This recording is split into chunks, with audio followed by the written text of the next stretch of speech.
Harshdeep Chandra classes में एक बार आपका फिर से स्वागत है। और आज हम पढ़ने वाले हैं क्लास ट्वेल्थ की सारी नेम्ड रिएक्शन, है ना। तो जितनी भी क्लास ट्वेल्थ में आपकी ऑर्गेनिक केमिस्ट्री में नेम्ड रिएक्शन है, आज हम उन्हें देखने वाले हैं। तो विदाउट वेस्टिंग अ टाइम करते हैं इसे स्टार्ट। तो सबसे पहले आपकी जो पहली नेम्ड रिएक्शन आती है ना, जो सबसे पहली नेम्ड रिएक्शन है वो है आपकी मार्कोनी कोव रूल। ठीक है, मार्कोनी कोव रूल है। मेरी राइटिंग थोड़ी ख़राब है तो इसके लिए मैं माफ़ कर देना।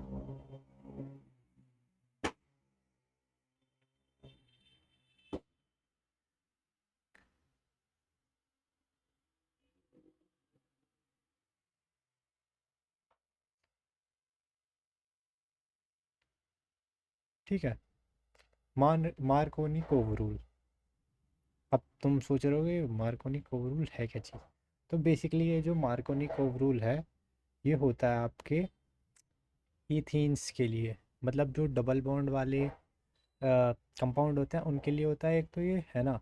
और इसकी रिएक्शन कुछ ऐसी होती है, रुको मैं आपको दिखाता हूँ इसकी जो रिएक्शन होती है। इसकी रिएक्शन में बेसिकली क्या होता है कि CH3, है ना, CH2, CH double bond CH2, हमारे पास एक ये कंपाउंड है ना। इसको हम रिएक्ट कैसे करवाएंगे, HX। इसमें जो X है वो आपका हेलोजन है ना। और ये तो डबल बॉन्ड है ही, सबको पता ही होगा ये तो। ठीक है, और जो कंपाउंड इसमें फॉर्म होगा वो होगा CH3, CH और CH3। ठीक है, यहाँ पे हमने मान लिया एक्स। और बेसिकली जो एक्स होता है आपका, वो आपका हो सकता है क्लोरीन, ClBr और आई। ठीक है, आप सब जो जानते होंगे कि जो फ्लोरीन होता है वो बहुत ज़्यादा हाई रिएक्टिव होता है, तो हम उसे कंसीडर करते नहीं हैं ज़्यादातर। उसके लिए एक स्पेशल रिएक्शन होती है ना, हम उसी से प्रिपेयर करते हैं। जो मतलब अगर हमें फ्लोरीन के कंपाउंड बनाने हैं तो ये चीज़ हो गई। अब इसको याद कैसे करना है वो चीज़ बताता हूँ मैं आपको, है ना। कि बेसिकली हम पे जो डबल बॉन्ड वाला कंपाउंड है ना, उसमें हम क्या काम करेंगे, देखो कि HX जो है वो किस चीज़ में ब्रेक डाउन होगा। सिंपली पहले इसे मैं यहाँ पे लिख देता हूँ, CH यहाँ पे एक CH2। यहाँ पे इसका बेसिकली हमने डबल बॉन्ड हटा दिया, और जो आपका HX है वो ब्रेक होगा आपका H+ की फॉर्म में, है ना। और क्या कहते हैं, और जो हेलोजन है वो तो नेगेटिव बनाता है ना, Cl और F, है ना। तो इस फॉर्म में ये हो गया आपका ब्रेक। अब इसको याद करने के लिए देखो, जो जिसके पास कम हाइड्रोजन है ना, उसके पास जाके अटैच होगा जो आपका ये है, जो आपका हेलोजन ग्रुप है ना, वो उसके पास जाता है। ठीक है, और जिसके पास एक्सिस हाइड्रोजन है ना, उसके पास जाके अटैच होगा आपका जो हाइड्रोजन है वो, है ना। तो ये चीज़ याद रखनी है। और ये जो रिएक्शन होती है ना, वो एल्कीन्स के लिए होती है, मतलब एल्कीन होनी ज़रूरी है। ठीक है, तो जब ये काम होगा तो उसके बाद बेसिकली जो होगा वही होगा, CH3, है ना, और CH, और यहाँ पे हेलोजन आ गया X, और यहाँ पे आ गया CH3। अब ये बात ध्यान रखना, क्या कहते हैं कि जो रिएक्शन है ना, ये किस मैकेनिज़्म से जाती है, कई बार ये पूछ लेता है। ये भी आपका एक इम्पोर्टेंट पॉइंट है। तो जो रिएक्शन है आपकी, है ना, इसमें ये है, this reaction goes through through carbocation mechanism.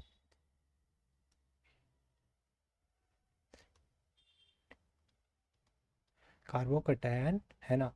अब आप लोगों को अगर पता ना हो, जो कार्बोकैटायनिक मैकेनिज़्म होती है वो होती है आपकी SN2 वाली।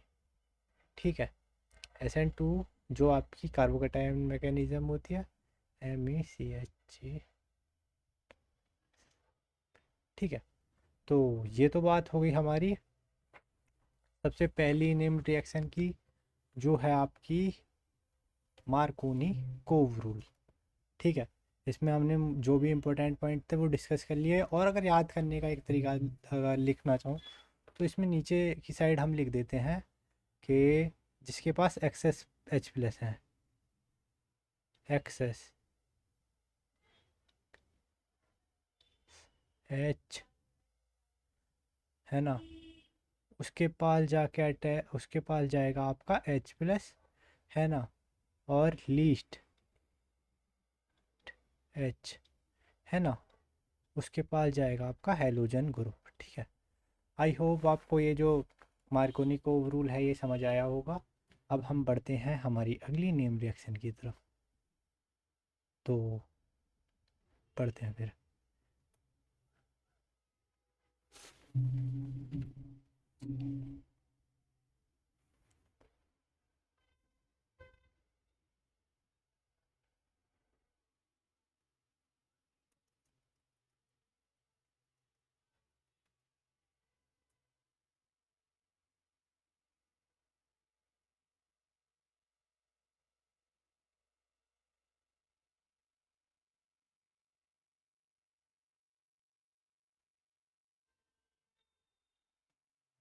तो जो हमारी अगली नेम रिएक्शन होने वाली है वो होने वाली है हमारी एंटी मार्कोनी कोव रूल।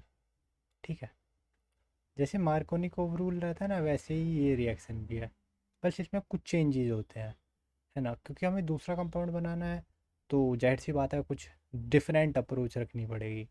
तो इसका नाम जो है वो है आपका एंटी मार्कोनी।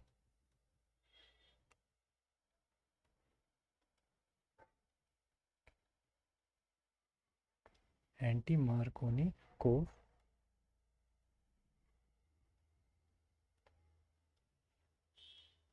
और हम इसे क्या बुलाते हैं, देखो, एक तो इसका एंटी मार्कोनी कोव रूल है जो इसका मतलब सब लोग जानते होंगे इसका। एक इसे हम बोलते हैं पेरोक्साइड इफेक्ट,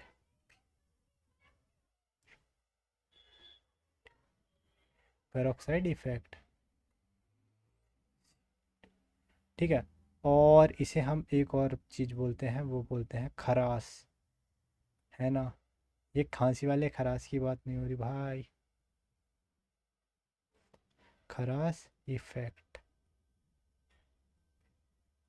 बट याद करने के लिए आप इसे याद कर सकते हो फनी वे में कि मतलब खरास वाले खरास से याद कर लो। ठीक है, तो अब बात करते हैं जो इसकी रिएक्शन है उसकी। तो जो इसकी रिएक्शन है उसमें भी हम सेम ही चीज़ लेंगे, जो हमारा है प्रोप्ट, है ना, प्रोपीन लेंगे। तो ये है हमारा CH3, ये है CH, यहाँ पे डबल बॉन्ड और यहाँ CH2। तो ये तो सिंपल है। इसमें अगेन हम HBr ऐड कर रहे हैं, HBr, है ना। और जब हम इसकी रिएक्शन करवाएंगे तो हम एक चीज़ ऐड करेंगे, वो है पेरोक्साइड। और जब हम इसमें पेरोक्साइड ऐड करते हैं तो क्या चीज़ बनती है जी, देखो, तो बनता है आपका ये CH3, है ना, CH2 और CH2, और यहाँ पे ऐड हो जाएगा आपका Br। ठीक है, अब जो याद करने वाली चीज़ है वो ये है कि जब एग्जाम्पल के लिए अगर मार्कोनिकोव रूल था, वो एब्सेंस ऑफ आपका पेरोक्साइड था, तो उसमें क्या होता था।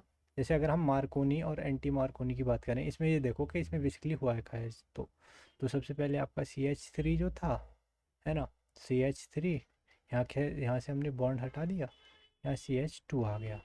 अब CH2 आ गया, अब हम जानते हैं कि जो HBr है वो H प्लस और Br के फॉर्म में होगा ब्रेक। अब इसमें हमें क्या करना है, जिसके पास आपके ज़्यादा जिसके पास आपके ज़्यादा हाइड्रोजन है ना, उस पे जाके अटैच होगा आपका जो आपका हैलोजन ग्रुप है, और जिसके पास आपके कम हाइड्रोजन है उसके पास जाएगा हाइड्रोजन। तो मतलब बेसिकली अगर हम मार्कोनी को कहें तो गरीब को और गरीब बना दो और अमीर को और अमीर। बट एंटी मार्कोनी की बात करें तो वो एक अच्छा इंसान था। उसने क्या काम करा कि जो अमीर है ना, उसको गरीब बना दो और जो गरीब है उसे अमीर बना दो, है ना। Just like Uno reverse of Markovnikov rule. ठीक है। तो इससे जब ये काम होगा तो फाइनली यही कंपाउंड बनेगा आपका CH3, है ना। CH और 2 आ गया, हाइड्रोजन ऐड हो गया तो यहाँ CH2 था, यहाँ से हेलोजन अटैच हो गया और Br आ गया। ठीक है। तो ये बात हो गई। अब एक और जो इम्पोर्टेंट चीज़ है जो सब लोग को ध्यान रखनी है इससे, है ना, जो ज़्यादातर क्वेश्चनों में पूछी जाती है कई बार, है ना, लोग भूल जाते हैं उसे।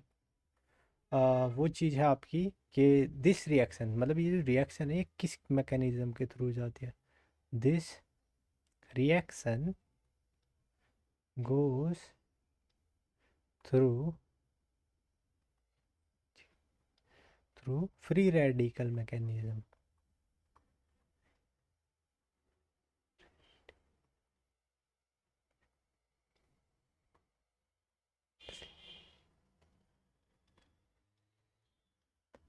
ठीक है, ये फ्री रेडिकल मैकेनिज्म के थ्रू जाती है। अब हमने ये देखा कि देखो, अगर हमें आयोडीन के कंपाउंड बनाने हो, अगर हमें क्लोरीन के कंपाउंड बनाने हो, ब्रोमीन के कंपाउंड बनाने हो, तो हम बड़े आराम से बना लेते हैं। कुछ दिक्कत लगी हमें? नहीं लगी।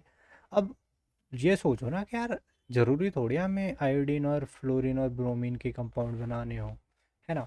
हो सकता है अगर हमारा मन करा, हमने कहा कि भाई हमें नहीं बनाने क्लोरीन ब्रोमीन और आयोडीन के कंपाउंड, है ना, हमने कहा हमें बनाना है फ्लोरीन के compound,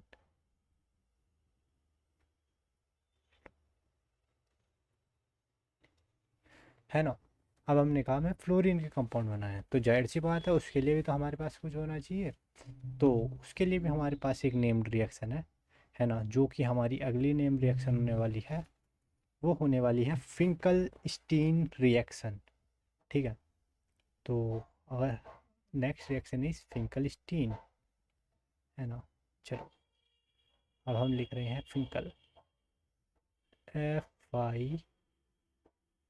FINKEL, Finkelstein, STEIN।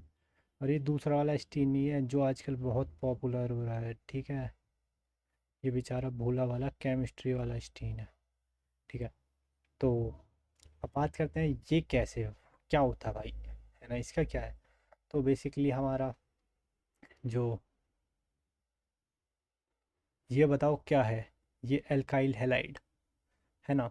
Alkyl halide है ना ये। तो जब हम इसको रिएक्ट करवाते हैं किस चीज़ से, है ना, ये है हमारा किस चीज़ से रिएक्ट करवाते हैं, हम इसको रिएक्ट करवाते हैं NaI से, आई से, है ना। और के ये हमारी फिंगल स्टीन जो होती है ये हमारी, एक मिनट मैं वापस से कहना चाहूँगा, ये हमारी उसके लिए नहीं होती, क्या कहते हैं, फ्लोरीन के लिए नहीं होती, उसके लिए दूसरी होती है। उसके लिए जो रिएक्शन होती है वो होती है आपकी स्वाड रिएक्शन, है ना। ये जो फिंकल स्टीन है ये है आपकी आयोडीन के लिए, क्योंकि जो आयोडीन होता है ना बेसिकली, वो एक तरीके से हमें उसकी सही कंपोजिशन नहीं मिल पाती मार्कोनी एंटी मार्कोनी से।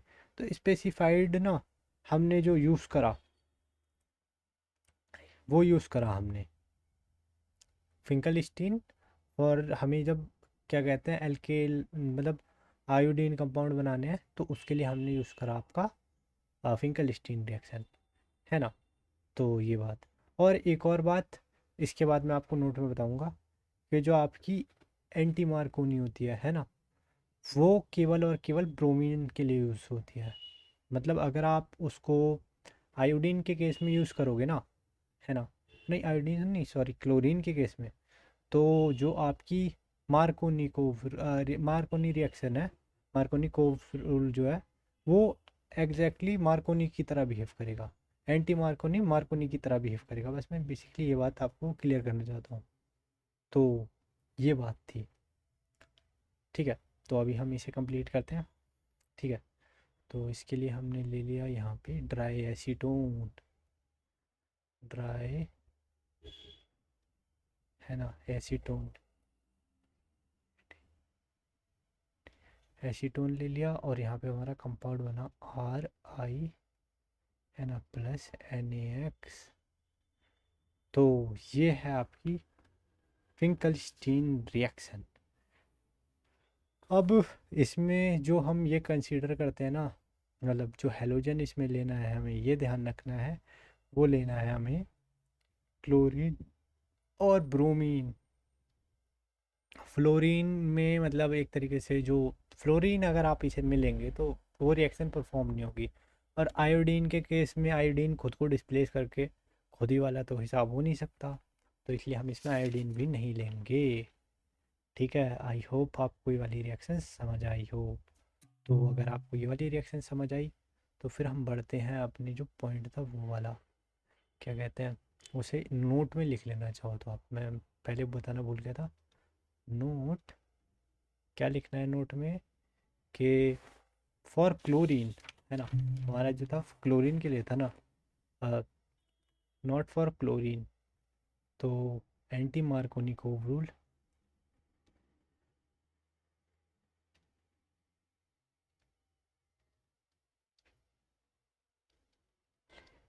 है ना, जो है नॉट फॉर क्लोरीन। अब ये बात है कि जब हम क्लोरीन वाला काम करवाते हैं तो बेसिकली क्लोरीन जो है वो है शैतानी, है ना। अब हमने कहा कि भाई नॉट फॉर क्लोरीन है, बट क्या दिक्कत होती है, सपोज करो हमने करा यहाँ पे CH3 है ना, CH और यहाँ पे डबल बॉन्ड था CH2। अब हमने यहाँ पे HBr ले लिया, HCl सॉरी, और यहाँ पे ले लिया पेरोक्साइड। अब कायदे में अगर ये मार्कोनी रूल था, ठीक है, तो इसे क्या होना चाहिए था, इसे सिंपली ये होना चाहिए था कि मार्कोनी रूल चल रहा है तो मतलब जो गरीब है उसे अमीर बना दो और जो अमीर है उसे गरीब बना दो। तो यहाँ पे CH, यहाँ पे गरीब को अमीर बनाया है तो यहाँ CH2, यहाँ CH, और यहाँ पे आ गया आपका CH2, और यहाँ पे आ गया आपका Cl। कायदे में तो ये कंपाउंड बनना चाहिए था ना, बट नहीं, यहाँ पे थोड़ा सा कैच है, ये कंपाउंड आपका नहीं बनता। तो जो कंपाउंड बनता है वो क्या बनता है, वो बनता है ये CH3 है ना, CH और आपका CH3 और Cl, ये कंपाउंड आपका बनता है। और केस किसके केस में बनता है आपका, जब आप क्लोरीन को ट्रीट करते हो पेरोक्साइड, मतलब पेरोक्साइड इंटरसेंस मार्कोनी एंटी मार्कोनी से जब हम क्लोरीन कंपाउंड बनाने की कोशिश करते हैं तो ये वाली आपकी रिएक्शन हो जाती है। और इसे सिंपल याद करने के लिए ये ध्यान रखो कि जब हम किसी क्लोरीन को के लिए बनाने के लिए प्रिपेयर करने के लिए एंटी मार्कोनी का रूल यूज़ करते हैं तो वो मार्कोनी की तरह बिहेव करता है, तो इसलिए हम क्लोरीन के लिए यूज़ नहीं करते एंटी मार्कोनी को, है ना। तो फ़ायदा क्या हुआ, मतलब अगर हमें बेसिकली अगर हमें पेरोक्साइड डाल के भी जो हमारा कंपाउंड है क्लोरीन का, है ना, वो नहीं मिल रहा, है ना, हमें वो बिल्कुल मार्कोनी वाला मिल रहा है, तो उस चीज़ का फ़ायदा नहीं है फिर। तो इसलिए हम जो क्लोरीन के लिए हम मार्कोनी यूज़ कर लेते हैं, एंटी मार्कोनी यूज़ नहीं करते। जो एंटी मार्कोनी ज़्यादातर यूज़ होता है वो आपका होता है ब्रोमीन के लिए, ठीक है। तो ये आपकी जो रिएक्शन हो गई एंटी मार्कोनी की, जो एक तरीके से आपकी जो एक्सेप्शन केस था, तो ये चीज़ हो गई क्लियर। तो अब हम बढ़ते हैं अपनी अगली नेम रिएक्शन की तरफ। तो जो हमारी अगली नेम रिएक्शन होने वाली है, जो हमारी अगली नेम रिएक्शन होने वाली है ना, जो हमारी अगली नेम रिएक्शन होने वाली है, गेस व्हाट, कौन सी होने वाली है, कौन सी होने वाली है नेम रिएक्शन। तो अगली नेम रिएक्शन होने वाली है हमारी सबकी फेवरेट, स्वाट, WART, स्वाट्स रिएक्शन, है ना। इसके नोट में एक चीज़ ज़रूर लिखो भाई, इसके नोट में लिखना है only for fluorine, for fluorine F, यहाँ पे यू आएगा, ठीक है। रुको एक मिनट, मैं ठीक से लिख देता हूँ, ठीक है।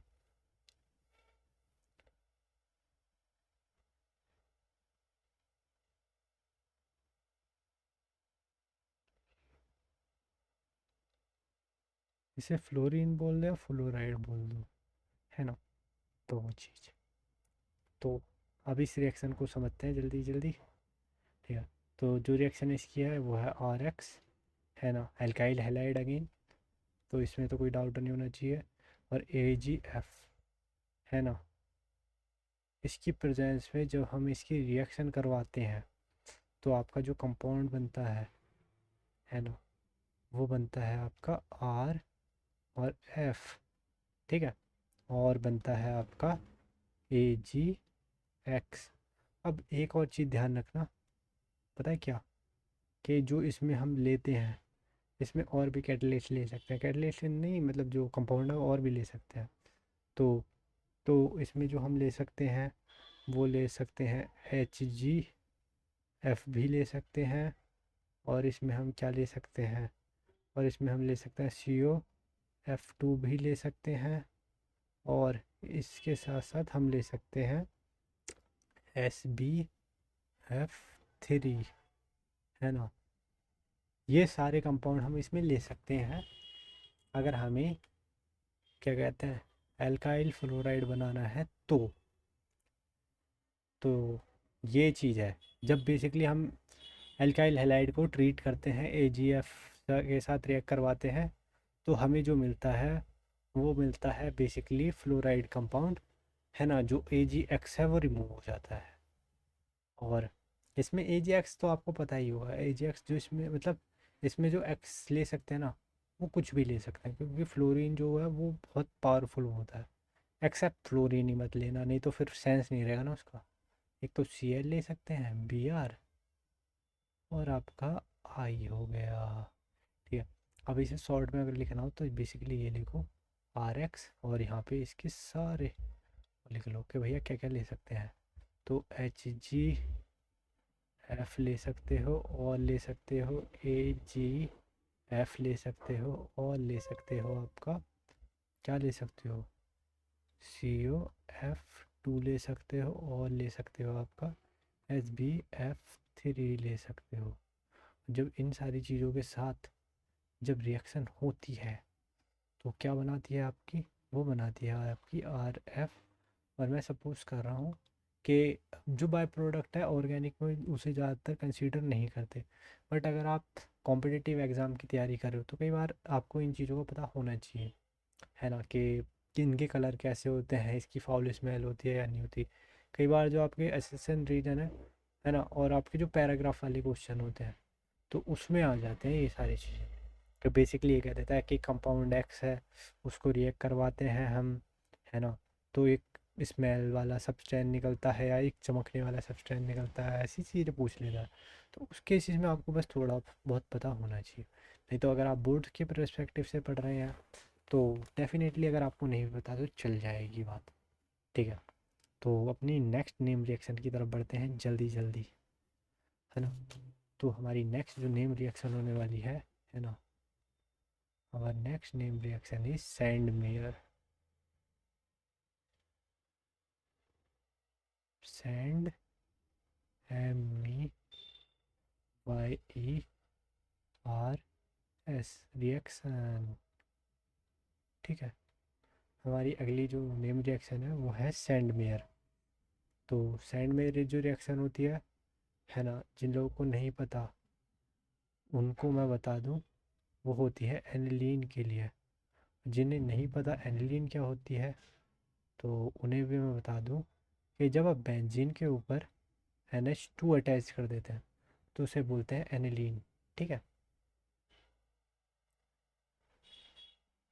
तो जब हम एनिलीन को ट्रीट करते हैं, उन कैटलिस्ट को ध्यान रखो। उन कैटलिस्ट के मतलब उनके जो जिनके साथ रिएक्शन होती है उनके नाम याद रखना। ये आपको पता होने चाहिए, कई बार आपको रिएक्शन का थोड़ा आइडिया लग जाता है। NaNO2 HX, ठीक है। और 273 से 278 केल्विन पे जब हम ट्रीट करते हैं, है ना, तो आपको मिलता है डाइजोनियम सॉल्ट। डाइजोनियम सॉल्ट, और ये है आपका डाइजोनियम सॉल्ट, है ना। अब डाइजोनियम सॉल्ट दिखता कैसे है, तो ये दिखता NH2 यहाँ पे प्लस मान लो और यहाँ पे X नेगेटिव मान लो, ठीक है। ये आपका डाइजोनियम सॉल्ट है। फिर हम इसकी फर्दर रिएक्शन भी करवाते हैं, दो तरीके से करवाते हैं, है ना। तो अगर हम इसे ट्रीट करते हैं Cu2, ठीक है, Br2, है ना। इसका नाम जरूर लिखो, क्योंकि कई बार ऐसा होता है कि पूछ लेता है कि एक कंपाउंड है उसको हम ट्रीट करवाते हैं, है ना, इनके साथ NaNO2 HX और 273 जो 273 से 278 तक, है ना। तो एक हमें चीज़ मिलती है डाइजोनियम सॉल्ट। अब जिन्होंने डाइजोनियम सॉल्ट सुन लिया, उनके दिमाग में आ जाएगा यार एनिलीन को ट्रीट करते हैं, तो उससे हमारा काम आसान हो जाएगा। और जब हम अमाइन की नेम रिएक्शन पर लेंगे, है ना, तो हमें पता लगेगा अच्छा जो इसकी प्रॉपर्टी है वो क्या होती है, कि ये आपके कौन से टेस्ट शो करती है, कौन से टेस्ट शो नहीं करती। बट ये पता होना आपको ज़रूरी है कि इसको एनिलीन कहते हैं। यार अब मुझे इसकी स्पेलिंग थोड़ी क्लियर नहीं है, बट मतलब इसको जो नाम दिया जाता है वो एनिलीन दिया जाता है, ANE, पता नहीं ANE होता है जहाँ तक, एनिलीन, ठीक है। तो ये है, बट ये ध्यान रखो कि इसे एनिलीन कहते हैं, जो कि इम्पोर्टेंट बात है। तो अब बात करते हैं, हम क्या कह रहे थे, कि हम कह रहे थे कि जो कंपाउंड बनता है वो आपका बनता है आपका ब्रोमोबेंजीन, ठीक है। ब्रोमोबेंजीन, और ऊपर ऐड हो जाएगा आपका Br, और क्या, आपकी नाइट्रोजन गैस निकलेगी बाहर। जनरली मैं आपसे कहना चाहूँगा कि अगर आप बोर्ड की प्रिपरेशन कर रहे हैं तो इनका कुछ भी याद मत करिए, मतलब ये मतलब जो साइड प्रोडक्ट होते हैं। बट अगर आप मतलब एक कॉम्पिटिटिव एग्ज़ाम की तैयारी कर रहे हैं तो आपको ये चीज़ पता होनी चाहिए थोड़ी। BROMOBENZENE,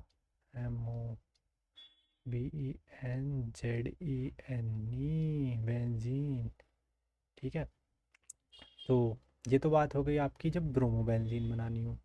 अब अगर हम इसे उसकी प्रेजेंस में ट्रीट करते हैं, Cu2Cl2, है ना। और इसको जो बोलते हैं ना वो बोलते हैं आपका, इसका नाम भी है एक, इसको जो Cu2Cl2 है ना, इसको बोलते हैं CuPrOUS, कॉपरस क्लोराइड, ठीक है। कॉपरस क्लोराइड बोला जाता है इसे। तो जब हम इसे इससे ट्रीट करते हैं ना, डाइजोनियम सॉल्ट को कॉपरस क्लोराइड से या कॉपरस ब्रोमाइड से, तो आपका ब्रोमीन कंपाउंड बनेगा। यहाँ पे हम क्लोरीन से ट्रीट कर रहे हैं तो यहाँ पे बनेगा आपका Cl, ठीक है। और अगेन यहाँ पे आपकी जो नाइट्रोजन गैस है वो बाहर आ जाएगी, है ना। और आपको अगर पता ना हो, जो नाइट्रोजन की जो गैस होती है वो कलरलेस होती है। और अगर आपने इनऑर्गेनिक केमिस्ट्री पढ़ी हो तो आपको इसकी और भी प्रॉपर्टी पता होंगी। ये थोड़ी नॉन रिएक्टिव नेचर की होती है। बाकी तो यार मुझे भी बहुत ज़्यादा इसके बारे में चीज़ें पता नहीं, बट ये जो मेन दो चीज़ होती हैं कि कलरलेस वाली चीज़ पूछ लेता है ना, और फाउललेस भी होती है जहाँ तक है। तो ये सारी चीज़ें पता होनी चाहिए।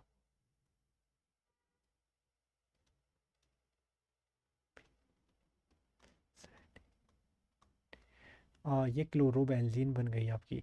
और इसके साथ आपकी जो सैंडमेयर रिएक्शन है वो होती है कंप्लीट, ठीक है। सैंडमेयर रिएक्शन जो है वो आपको डेफिनेटली आनी चाहिए, क्योंकि वो बहुत बार पूछी जाती है, बहुत बार। इनफैक्ट इसके जो कैटलिस्ट है ना, ये NaNO2 है ना, और प्लस एच एक्स और 273 से 278, ये सारी चीज़ें आपको याद होनी चाहिए अगर आप कॉम्पिटिटिव एग्ज़ाम की प्रिपरेशन कर रहे हैं तो इसलिए मैं तो क्या है अभी तो, क्योंकि हम जो अपनी नेम रिएक्शन है उनकी जो नेम रिएक्शन है उन्हें कवर कर रहे हैं, तो आई थिंक आपको सैंडमेयर समझ आई होगी। तो अब हम बढ़ते हैं अपनी अगली नेम रिएक्शन की तरफ।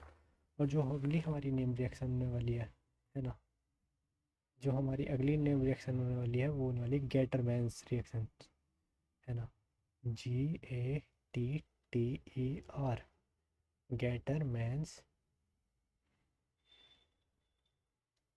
गेटरमैन्स रिएक्शन, है ना।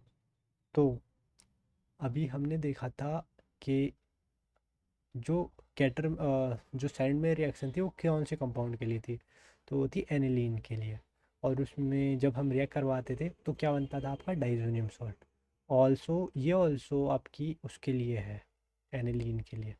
तो अगर आपको कोई ये कंपाउंड दिखे कहीं तो तुरंत इसका नाम बोलना है, सर ये तो एनिलीन है, ये तो एनिलीन है ना। अगर आप ये बात बोलोगे तो एक तो टीचरों के पास अच्छा इंप्रेशन जाएगा, टीचर को लगेगा आपको इनके जो है ना कॉमन नेम है वो याद है, जो कि एक अच्छी बात होती है।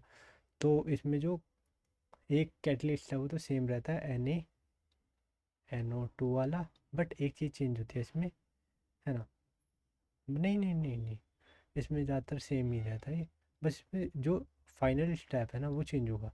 जो डाइजेनियम सॉल्ट के बाद वाली चीज़ होती है वो चेंज होगी। डाइजेनियम सॉल्ट बना रहे हैं अभी भी गेटरमैन्स में भी हम बेसिकली जो डाइजेनियम सॉल्ट ही बना रहे हैं, है ना। 273 केल्विन टू 278, है ना, 273 से 278। तो अब ये तो तुम्हें याद ही होगा, है ना। तो ये है आपका, है ना, यहाँ पे बनेगा N2, यहाँ पे बनेगा X नेगेटिव और N2 प्लस, ठीक है। तो ये बन गया आपका। और क्योंकि ये ध्यान रखो, क्योंकि हमने क्लोरीन के साथ ट्रीट करा, ये ध्यान रखो कि जब क्लोरीन के साथ करा है तो बनेगा आपका Cl, तो यहाँ पे बनेगा आपका Cl। अब ये इंपॉर्टेंट चीज़ है जो इसे उससे अलग कर दिया, आपकी सैंडमेयर रिएक्शन से अलग कर दिया, वो है इसके कैटलिस्ट, है ना। कैटलिस्ट, तो जो इसकी कैटलिस्ट है वो है आपके कॉपर, है ना, और आपका HCl। और यहाँ पे जब रिएक्ट करवाएंगे तो होगा आपका कॉपर और HBr, ठीक है, HBr और Cu और HCl। जब हम इसे CO2 HCl की प्रेजेंस में ट्रीट करेंगे तो ये ध्यान रखो कि आपका बनेगा क्लोरोबेंजीन, ठीक है। अब इसमें भी NH2 गैस बाहर निकलेगी, क्योंकि ये जब रिएक्शन होती है ना इनकी इंटरनली, तो ये जो बॉन्ड है ये ब्रेक होता है और उसकी जगह पे जो क्लोरीन है फिर वो अटैच होता है। तो जब ये अपनी स्टेबल हो जाएगा पूरा तो फिर ये गैसेस फॉर्म में बाहर आ जाएगा बाय प्रोडक्ट की तरह। और इसके केस में भी आपकी बनेगी ब्रोमोबेंजीन, ठीक है। बी आर, ठीक है, ब्रोमोबेंजीन। और अगेन यहाँ पे बन जाएगी नाइट्रोजन गैस, है ना। इसमें ये ध्यान रखना है कि जो फाइनली बनेगा वो बनेगा CuX, है ना। और CuX बेसिकली वो है कि जो हमने उसमें लिया था डाइजोनियम सॉल्ट में, जो हमने चीज़ ली थी वो रिमूव होगी, ठीक है। तो आई थिंक आपको जो नेम रिएक्शन है, जो मैंने अभी तक चार पांच नेम रिएक्शन कवर की हैं वो आपको समझ आई हो। अगर नहीं आई तो आप मेरी वीडियो दोबारा देखिए, है ना। अगर फिर भी नहीं आती तो आप कमेंट में बताइए कि मतलब ये वाली रिएक्शन है वो मुझे समझ नहीं आई, तो मैं दोबारा ट्राई करूँगा उन्हें और अच्छे से समझाने की, ठीक है। और अगेन मेरी हैंड राइटिंग आपको समझ आ गई हो, वैसे इतनी बुरी नहीं है बट कोई बात नहीं, चलो। तो फिर क्या कहते हैं, आई थिंक अभी के लिए इतना ही। फिर हम आगे की जो नेम रिएक्शन है वो आगे की वीडियो में कंटिन्यू करेंगे। Thank you.